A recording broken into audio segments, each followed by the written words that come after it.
Color in design is a very difficult topic for some people, especially if you're new to graphic design. Which colors do you use for which logos? Why do certain logos have certain colors? And what is the psychology behind these colors? Well, today in this video, I'm going to be giving you an outline of basically design color theory without most of the nitty-gritty parts. I'm going to give you what you need to know about how to choose your brand's color or how to choose a brand color for a client easily. A segment of this video is sponsored by Walling. So something that you may not know is that color actually influences the way that someone sees something. For instance, the color red is a Coca-Cola color. Coca-Cola uses color all the time in their branding, and if you're a designer and you're starting out, or even if you're a long-time designer, you might think as to why. Well, there are psychological tricks that are happening within branding. Branding in itself and marketing is all manipulation tactics, and when we design logos, it's important to have the right color on the logo to make it fit within the industry that we're trying to break into. So how do you choose your brand color? Well, first of all, you need to know the mission of your brand. You need to know what kind of personality your brand is. For instance, Apple, they are about simplicity in design and ease of use and cleanliness. They use the color white, which is a strange color for a lot of brands to use. They use the color white nearly on everything. And that is their brand showing through, their personality about keeping things simple. You may have heard of the Coca-Cola red color, and that stands for passion, excitement, and a sense of importance. And Coca-Cola have had that red color for such a long time that it just stands today now. But before you need to know all the color theory, the first thing you need to make sure is to know what your brand's personality is. For instance, for my brand, it's more of an infotainment on YouTube. So it's more about me showing you guys how to do something in hopefully an entertaining format. For my client work, it stands to be a more youthful, more exciting, playful and friendly brand. And that's because of the way that the logo is designed in the new logo, which you may not have seen, and the colors that we use. Now you know your brand's personality, it's time to look through some of the colors and how they influence people. Black is powerful, it's edgy and luxurious. It gives a modern but also a classic feeling too. If you go for a grey colour, it stands to be neutral.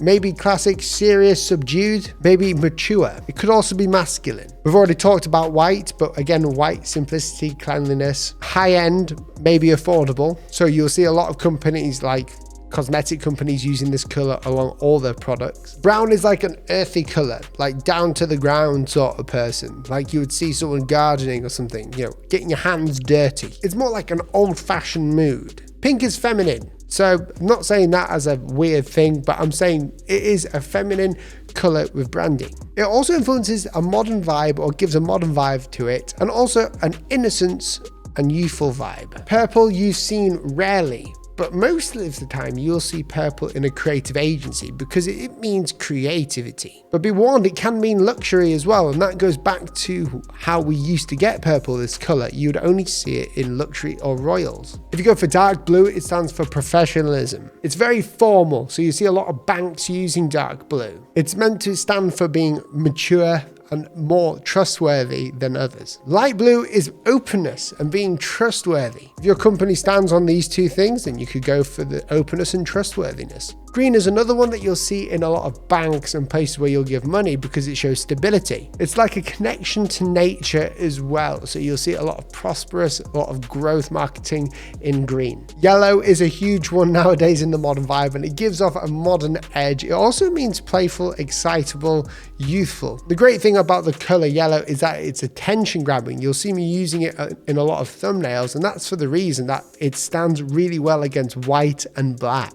Orange again, it gives a bit of playfulness, a bit of creativity, also a bit of friendliness in there, and that's what I use my brand colors for. I want to look friendly. And red, it's a double-edged sword here. It could be anger, it could be passion, and it signifies importance as well. People look at me, it's red.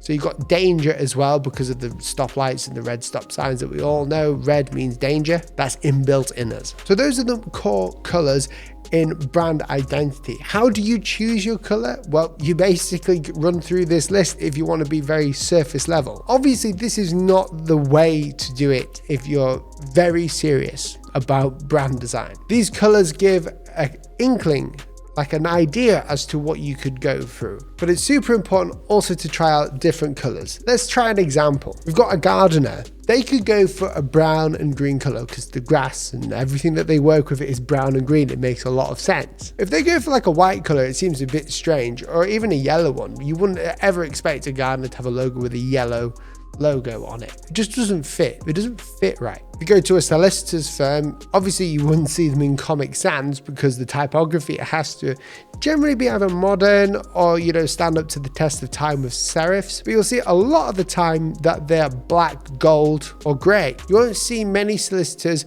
big high firms, or anywhere that takes it very seriously with bright yellow, pink, or that. It doesn't make sense. You shouldn't have a pink logo with a solicitor, and people would see that clear as day if they did have a pink logo. So it might actually work in their favor, to be fair. Now, the way that I come up with bringing colors together, there are many videos that I've put out about colors and how you can choose them, and I would invite you to go ahead and look at them down below. However, if you're struggling to find a color for your brand or choose even a color scheme, it's actually quite simple. There are websites like Coolers where you can go on there and generate colors, lock one in and keep generating other ones. That's a good way of creating new colors.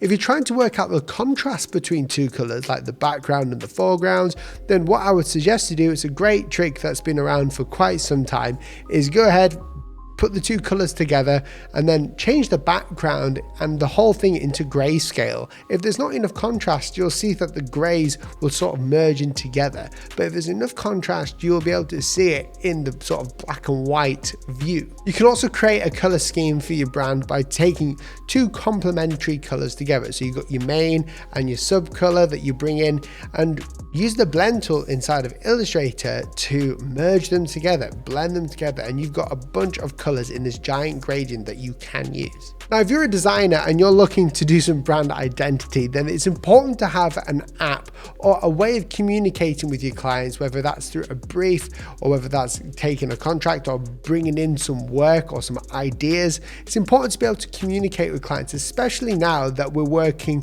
from far, far away or working from home. Well, Walling is an app that does exactly that. Walling is a visual workspace that helps teams and professionals organize and share ideas. You can use Walling to organize all your creative work and collaborate more efficiently with your clients. A wall can contain all sorts of content: notes, bookmarks, files, tasks, mood boards, to visualize the entire context of a project. Walling is super simple to use and everything on the wall is visually organized. It's all about the visuals. You can invite your client to a wall to add their own ideas and requirements, or you can send them a link and they can easily leave comments or any idea or image in the wall. If you'd like to try out Walling, then please click the link down below. You will not be disappointed. It is a very cool app for freelancers, anyone who's a visual thinker and that needs to collaborate. If you did enjoy this video about color theory, then please let me know down below in the comments what you learn, and also share the video with your friends. I hope it has